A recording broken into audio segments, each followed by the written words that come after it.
Bonjour à tous, je suis Vincent Pavanello, président de la Maison des Mandataires. Ravi de vous retrouver pour un nouvel épisode de notre série Traverser la crise, dans laquelle je vous invite à rencontrer un mandataire, une mandataire aujourd'hui, qui va vous expliquer comment elle traverse la crise, comment elle essaye d'adapter, d'améliorer, de trouver les bonnes méthodes, les bonnes techniques pour prospérer dans un marché où il y a moins de transactions, dans un marché plus difficile.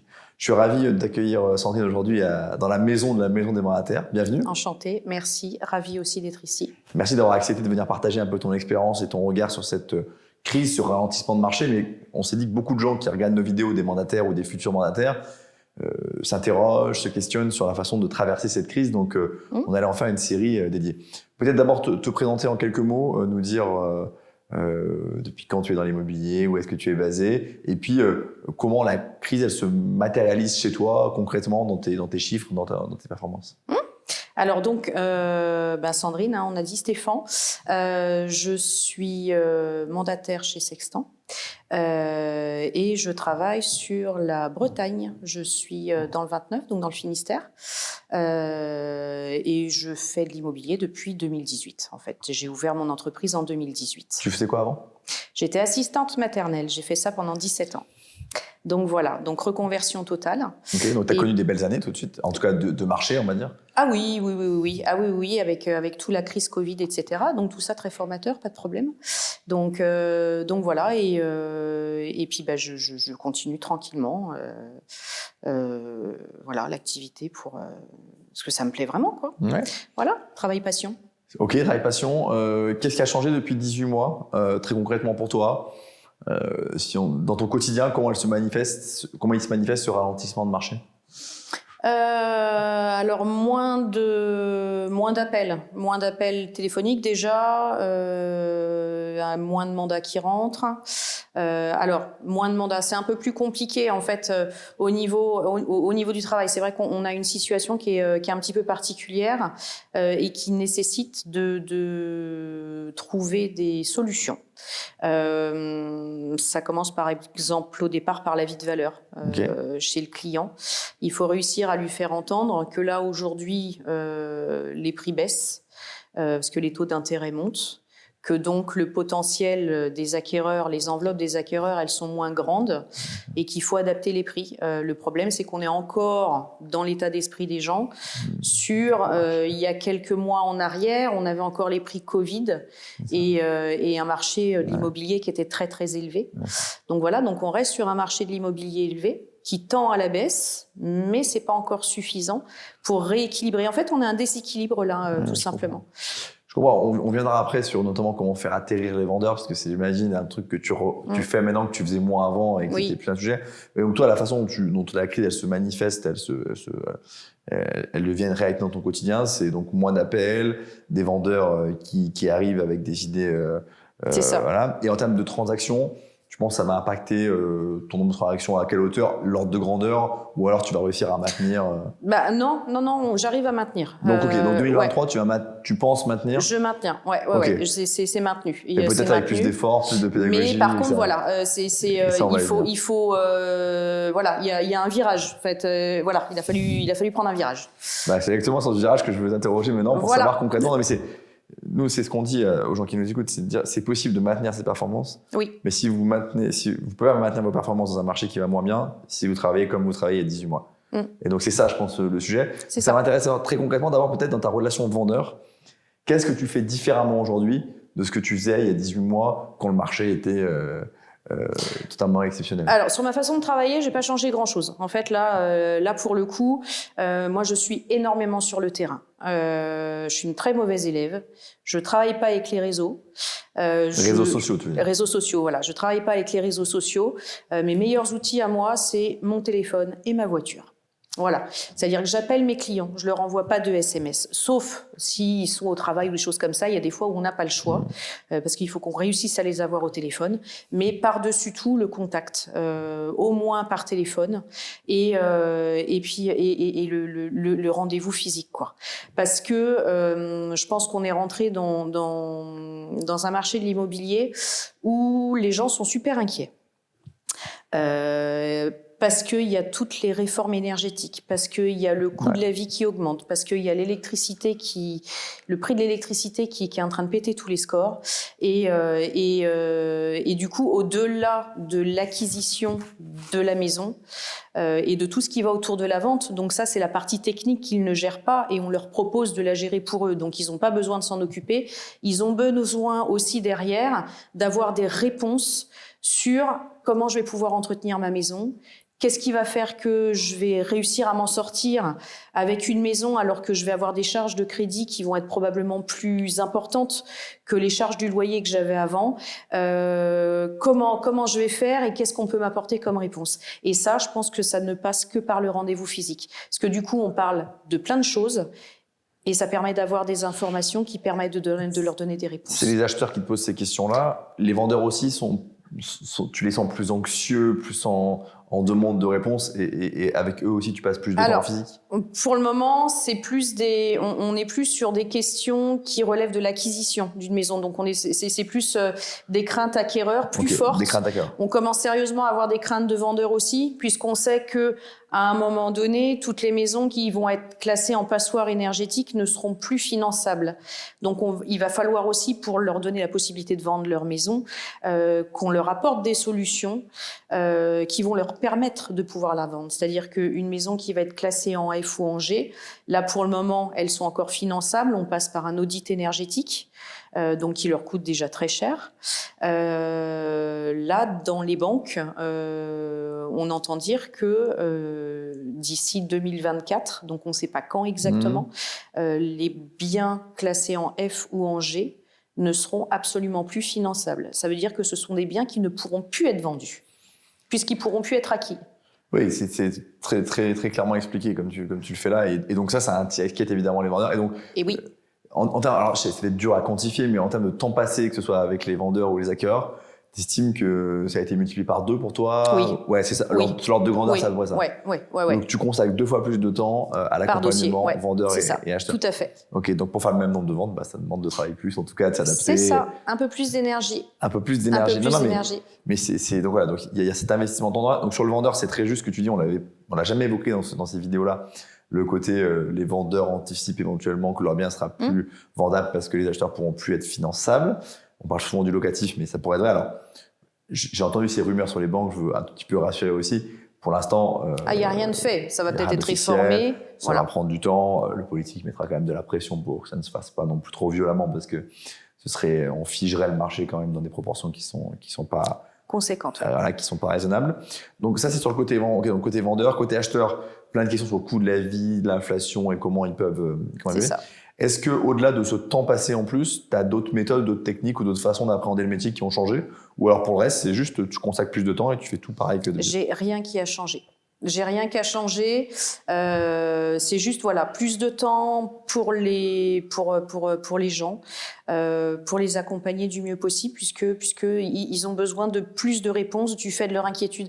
Il y a vraiment de l'inquiétude en fait de la part des acquéreurs, qui ont toujours plein d'étoiles dans les yeux, parce que je veux dire c'est vraiment pas quelque chose.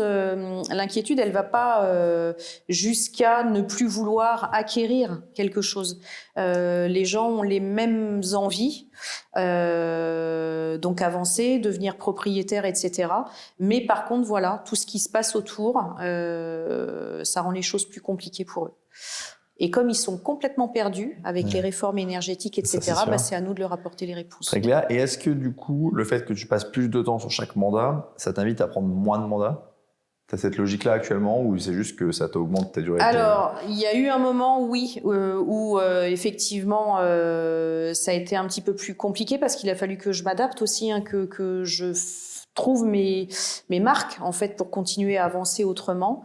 Et là, curieusement, tant mieux. le fait justement de pouvoir amener ces réponses-là à des clients qui veulent vendre. Par exemple, je vais prendre un exemple concret, si c'est possible. J'ai une cliente là qui veut vendre son appartement et qui m'a dit « Mais moi, je vends mon appartement, du coup, je veux le vendre, mais je sais que je vais pas avoir un gros budget. je veux partir dans une maison, donc je sais que ça va être une maison sur un prix qui va faire que j'aurai forcément des travaux derrière. Si vous me garantissez que vous pouvez m'accompagner dans les travaux, je vous donne le mandat pour mon appartement. Sinon, je ne vends pas, puisque je ne pourrai jamais m'en sortir toute seule. C'était la condition. Voilà. Et donc, voilà. Et du coup, je lui ai dit, pas de problème. Là, pour le coup, je vous accompagne du début jusqu'à la fin. J'essaye de voir si... Et voilà. Et si vous trouvez une maison, s'il y a des travaux, je vous accompagnerai dans les travaux. Il n'y a pas de souci non plus. Et concrètement, comment tu vas les accompagner? Alors, justement, c'est là que le super réseau dont je dépends intervient. Sextant France a mis en place un partenariat avec PPF. Donc, c'est le leader en termes de rénovation énergétique de l'habitat. Je les connais très très bien, c'est moi qui ai d'ailleurs présenté Sextant à PPF. Et ben voilà. Et ben donc ça y est. Je veux bien que t'en parles parce que c'est très intéressant. Voilà, le partenariat est mis en place, ça y est. Et donc là, tous les mandataires Sextant qui veulent le faire, donc c'est un choix de le faire ou pas, ont cette possibilité-là à la fois d'accompagner les vendeurs et les acquéreurs sur la vente purement et simplement, et ensuite d'accompagner, alors pour le moment c'est plus un marché d'acquéreurs, mais ça va devenir forcément un marché de vendeurs, sur la rénovation de leurs biens, de manière à faire en sorte qu'ils puissent baisser leur consommation d'énergie, etc. Donc tous les mandataires Sextant vont avoir la possibilité, après la signature de l'acte authentique de la maison, de proposer un bilan énergétique aux acquéreurs qui ont plein d'étoiles dans les yeux, qui veulent une super maison, etc. On va pouvoir leur faire donc une étude qui va leur permettre de connaître la nouvelle lettre de classification énergétique de leurs biens après travaux. On va pouvoir deviser les travaux. On va pouvoir leur faire le calcul des aides de l'État auxquelles ils ont droit. Bien sûr. Parce que PPF est classé RGE Qualibat, donc toutes les aides de l'État pourront être débloquées. On ne leur demande pas de faire les papiers, on fait les papiers aussi. C'est-à-dire que pour les dossiers de demande d'aide à l'État, on s'en occupe. On fait faire les travaux, l'intervention des travaux. Enfin voilà, on les accompagne vraiment du début jusqu'à la fin de leur projet. Pour moi, j'allais t'interroger sur ce sujet-là si tu ne l'avais pas abordé toi-même, mais pour moi, c'est un super exemple de comment on traverse la crise. Et une des façons qui a été proposée par votre réseau, mais je trouve ça très bien que tu t'en saisisses et que d'autres mandataires s'en saisissent, c'est je ne fais plus uniquement la transaction et j'accompagne les gens sur ce qui est un besoin global que tu as très bien résumé dans ton exemple, de dire en fait, la personne ne me confie son mandat que si je l'accompagne dans sa vie d'après. C'est ça. Et ça, on peut imaginer qu'on en aura de plus en plus. Et je trouve que ça s'inscrit pleinement dans cette émission qui s'appelle Traverser la crise. C'est une des façons de traverser cette crise-là. C'est ça. On a beaucoup parlé de méthodes, vente de produits annexes, on a fini par ça, technique, temps passé. Moi, ce qui m'intéresse aussi et ce qui intéresse les gens qui nous regardent, je pense, c'est comment toi, en tant qu'entrepreneur et pas uniquement en tant que mandataire, tu arrives à rester motivé dans ce moment-là, tu perds pas la confiance en toi dans ce moment-là, parce qu'il y a beaucoup de mandataires qui nous écrivent à la maison des mandataires, on en reçoit beaucoup, en disant on est démoralisé, c'est trop dur, on n'est pas fait pour ce métier-là, disons qu'ils baissent les bras. Comment toi, tu fais en sorte de ne pas baisser les bras dans ce moment-là? Et là, c'est le côté plus psychologique.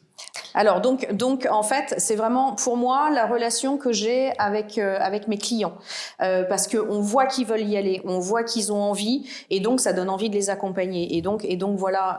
Et sur le principe, moi ma ligne de conduite, c'est il n'y a pas de problème, il y a que des solutions. Donc on en trouve, et pour tout le monde, il y en a des solutions, et on y arrive quoi qu'il en soit. Et tu puises ton énergie chez tes clients, en partie, parce que tu veux pas les décevoir et tu te dis, j'ai pas le droit de baisser les bras, ne serait-ce que vis-à-vis d'eux. C'est un peu ça ton... C'est ça. C'est-à-dire que j'ai un engagement vis-à-vis d'eux, et cet engagement, il faut le tenir et il faut le remplir jusqu'au bout, quoi. Okay. Donc du coup, ma motivation, elle est là. Ils me font confiance, je ne peux pas les trahir. C'est pas possible. Il faut que j'y aille, il faut que je les emmène jusqu'au bout. Très clair. Et ton rapport à la sortie de crise ou à l'idée qu'un jour le marché redeviendra peut-être plus porteur, tu te dis quoi tous les matins? Tu te dis j'espère que c'est pour le mois prochain, ou tu te dis non, c'est une donnée sur laquelle j'ai pas de prise, le marché il est le marché, les taux d'intérêt c'est ni toi ni moi qui les ont, et donc tu traces ton chemin, c'est plutôt ça C'est plutôt ça, c'est-à-dire que voilà, tous les jours on a des petites infos qui arrivent, et donc on prend les infos, on traite les infos et on fait avec, et ça n'empêche pas d'avancer. Okay. Faut jamais baisser les bras, ça n'empêche pas d'avancer. Bon, c'est un très bon conseil. Pour finir, 2 conseils que je te demande. D'abord, un conseil pour les gens qui sont déjà mandataires, qui sont mandataires peut-être par exemple depuis 3 ou 4 ans, un petit peu comme toi, qui baissent un peu les bras, etc. C'est quoi le conseil un peu pratico-pratique que tu leur donnerais? Je sais pas, vraiment, les gens qui nous regardent, c'est vraiment des gens qui font ce métier-là.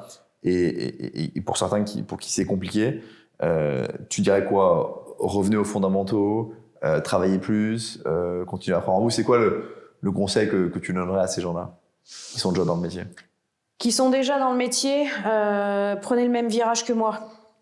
Vraiment, parce qu'on a de plus en plus de demandes, et il y a vraiment de la demande. Il y a vraiment énormément de demandes. Sur l'accompagnement travaux. Sur l'accompagnement travaux, en plus que sur l'accompagnement de la transaction immobilière à proprement dit. Tu fais ça depuis combien de temps? T'as commencé à... J'ai signé mon partenariat avec PPF, donc parce que du coup je suis devenue mandataire PPF aussi, au mois de juillet. Juillet, donc tu as 3 mois là de recul à peu près. C'est ça. Et pour toi, au bout de 3 mois, tu te dis, mais ça y est, il y a déjà des travaux qui ont été faits. Okay. Il y a déjà des travaux qui ont été faits, il y a des devis en cours et qui vont être signés pour des maisons qui ne sont pas encore, qui sont en cours voilà, on est entre le compromis et l'acte authentique. Donc le devis a déjà été fait parce que justement la rencontre sur le terrain avec les clients, tiens, je vais faire ça et je vais faire ça et je vais faire ça. Ok, pas de problème, on fait l'étude, on fait le devis. Donc voilà, il y a des devis qui sont en cours, donc il y a des choses qui vont être signées et mais c'est pas un conseil, c'est ça que je voulais bien te faire préciser, tu viens de le préciser, c'est de dire, c'est pas ce que tu penses, c'est ce que tu vois concrètement. Ah mais c'est ce que je vois vraiment sur le terrain. C'est vraiment une demande et de toute façon, je ne pense pas que je pense que personne peut dire autrement. Même sans cette demande vraiment de plus en plus forte des gens sur comment faire des économies d'énergie purement et simplement, comment baisser ma facture d'électricité. On a toujours, quand on a, j'ai pas eu un moment donné où ça n'est pas arrivé, on a toujours une demande de nos acquéreurs qui est liée sur des travaux et qui est liée à ce qu'on leur donne sur le dossier de diagnostic technique. Donc, on a forcément des défauts sur l'électricité. Tu connais pas quelqu'un. Et voilà, donc jusque-là, on envoie des entreprises. Maintenant, tu réponds toi. Là, maintenant, on peut répondre tout seul, quoi. Okay. Et pour finir, le conseil que tu donnerais aux gens qui hésitent à se lancer dans le métier et qui disent c'est le pire moment pour commencer l'immobilier, tu leur dirais qu'ils ont raison ou tu leur dirais qu'il n'y a pas de mauvais moment? Je leur dirais que par rapport au moment où peut-être quand moi j'ai commencé, ça va être un peu plus compliqué. Pour le coup, je suis convaincue que ça marche. Dans la mesure où effectivement, parce que je pense que c'est essentiel là aujourd'hui, vraiment l'écoute par rapport à toute la rénovation énergétique. Je crois qu'il faut voilà, se former sur l'immobilier, se concentrer sur l'immobilier au départ, et dès que c'est parti, attaquer tout de suite sur la partie. Ouais, tout à fait. Okay. Tout à fait. C'est vraiment une demande des clients, de l'accompagnement du début jusqu'à la fin. C'est vraiment un besoin qu'ils ont et ça marche. Sans problème, quoi. Merci beaucoup Sandrine pour ton partage d'expérience. Merci d'avoir aussi parlé de ton réseau Sextante et de ce qui était un peu les actualités du réseau. C'était très intéressant. Je pense que ça a beaucoup intéressé les gens qui nous regardent. À très vite et moi je vous donne rendez-vous pour un prochain épisode de Traverser la crise.